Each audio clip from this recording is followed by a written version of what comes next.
जय हिंद दोस्तों इस वीडियो में हम लोग काफ़ी इम्पॉर्टेंट टॉपिक जो कि हिस्ट्री का काफ़ी इम्पॉर्टेंट पोर्शन को कवर करेगा। इसके काफ़ी अच्छे क्वेश्चन को मैं लेकर के आया हूँ जो कि आपके किसी भी वनडे एग्जाम के लिए सफिशियंट होगा। गाइज ये क्वेश्चन काफ़ी सेलेक्टिव है जो कि आप लोगों के किसी न किसी एग्जाम में ज़रूर छपेगा या फिर छपने वाला क्वेश्चन है गाइज। तो देखिए गाइज एक क्वेश्चन आप लोगों के सामने सबसे पहला क्वेश्चन कर रहा है कि सिंधु घाटी सभ्यता के लोग किस देवी का पूजा करते थे, यानी कि सिंधु घाटी के लोग किस देवी का पूजा करते थे, तो मातृ देवी का वो लोग पूजा करते थे गाइस। अगला क्वेश्चन कह रहा है कि सिंधु घाटी सभ्यता के लोगों की अर्थव्यवस्था की ताकत क्या थी, यानी कि सिंधु घाटी सभ्यता की अर्थव्यवस्था कैसी थी, तो उनकी अर्थव्यवस्था कृषि थी गाइस। अगला कह रहा है कालीबंगा कहाँ स्थित है, यानी कि कालीबंगा कहाँ स्थित है, तो कालीबंगा हमारा राजस्थान में स्थित है।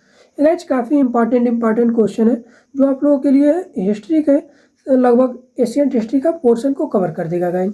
आगे देखिए क्वेश्चन कह रहा है कि सिंधु घाटी की सहायता के लिए लोगों के किस चीज़ के बने हथियार का प्रयोग करते थे, यानी कि सिंधु घाटी की सभ्यता के लोग कौन सी चीज़ों का हथियार प्रयोग करते थे, तो उस समय सिर्फ पत्थर के जो हथियार होते थे उसी का वो लोग उपयोग करते थे गाइस। अगला क्वेश्चन है चाक का आविष्कार किस काल में हुआ था, तो चक्का का आविष्कार 962 काल में हो गया था गाइस। अब अगला देखते हैं श्रीनगर की स्थापना किसने की थी, तो श्रीनगर की स्थापना अशोक ने विस्तृता नदी के तट पर की थी गाइस। तो ये काफ़ी इंपॉर्टेंट क्वेश्चन है। अगला क्वेश्चन है महावीर के 11 शिष्य क्या कहलाते थे, यानी कि महावीर के जो 11 शिष्य थे वो क्या कहलाते थे, तो गणधर कहलाते थे गाइस। अगला क्वेश्चन है कि सिंधु घाटी सभ्यता, देखिए सिंधु घाटी सभ्यता का सबसे अधिक दक्षिणी पुरा स्थल कौन सा, यानी कि करेक्ट सिंधु घाटी सभ्यता के यानी कि जो इस तरह होता है इसमें सबसे दक्षिणतम बिंदु कौन सा है, यानी कि सबसे दक्षिण वाला बिंदु पूछ रहा है।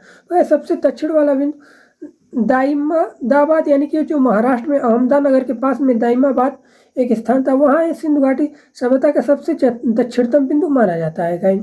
और पूरा में हमारा यूपी में आ जाएगा, और अगर उत्तर में बात करते हैं तो उत्तर में हम लोग का कश्मीर में जाएगा, और पश्चिम में हमारा पाकिस्तान और अफगानिस्तान के बॉर्डर के पास में जाएगा गाइस, यानी कि पाकिस्तान में आप मेन जान सकते हैं। अगला क्वेश्चन है होयसल वंश के संस्थापक होयसल वंश की राजधानी कहाँ थी, यानी कि होयसल वंश की राजधानी कहाँ थी, तो होयसल वंश की राजधानी द्वार समुद्रम थी गाइस। अगला क्वेश्चन है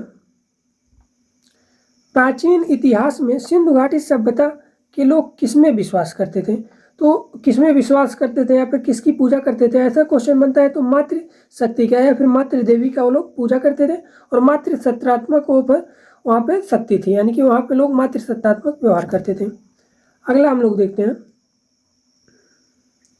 चौथी बौद्ध संगीति जो हुई थी उसके शासनकाल में यानी कि उस समय के राजा कौन थे, तो उस समय के राजा कनिष्क थे, और ये कहाँ पर हुई थी, तो कुंडलवन कश्मीर में गाइज ये हुआ था चौथी बौद्ध संगीति।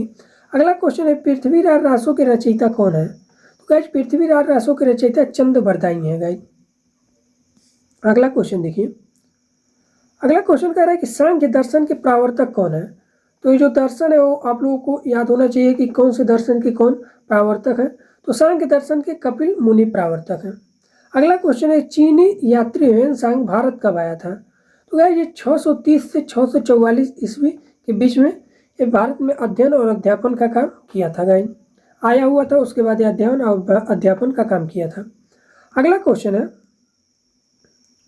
समुद्रगुप्त का उत्तराधिकारी कौन था, समुद्रगुप्त का उत्तराधिकारी चंद्रगुप्त थे, यानी कि जो विक्रमादित्य की उपाधि ग्रहण किया था वही था गाइस। अगला क्वेश्चन है जैन धर्म के दो संप्रदाय कौन कौन थे, यानी कि जैन धर्म में जब दो संप्रदायों में बढ़ गया था तो कौन कौन सा है, तो दो संप्रदाय श्वेतांबर और दिगंबर है। जब 12 साल का अकाल पड़ गया था मगध में तो वहाँ पर दो भागों में बढ़ गया था, क्योंकि जो लोग दक्षिण साइड में चले गए थे तो दूसरे भाग में, और जो लोग उसी मगध में उस समय रह गए थे उस अकाल के टाइम में, तो वहाँ पर वो लोग हो गए थे, तो ये दो भागों में श्वेतांबर और दिगंबर में बढ़ गया था गाइस। अगला क्वेश्चन है कि आग का आविष्कार किस काल में हुआ था, तो आग का आविष्कार पूर्व पाषाण काल में हुआ था गाइस। अगला क्वेश्चन है अगला क्वेश्चन करें कि सिंधु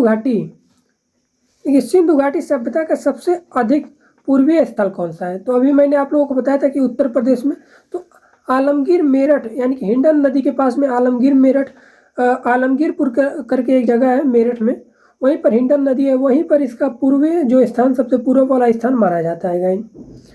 अगला क्वेश्चन कह रहा है कि ऋग्वेद में सबसे पवित्र नदी किसे बताया गया है, यानी कि ऋग्वेद में सबसे पवित्र नदी कौन सी है। तो गाइस ऋग्वेद में जो है सबसे पवित्र नदी सरस्वती नदी को बताया गया है गाइस। अगला क्वेश्चन है गाढ़वाल वंश का संस्थापक कौन था। तो गाढ़वाल वंश का संस्थापक चंद्रदेव था। तो गाइज एक काफ़ी इंपॉर्टेंट क्वेश्चन थे जो आप लोगों के लिए काफ़ी हेल्पफुल होने वाले हैं किसी भी एग्जाम के लिए।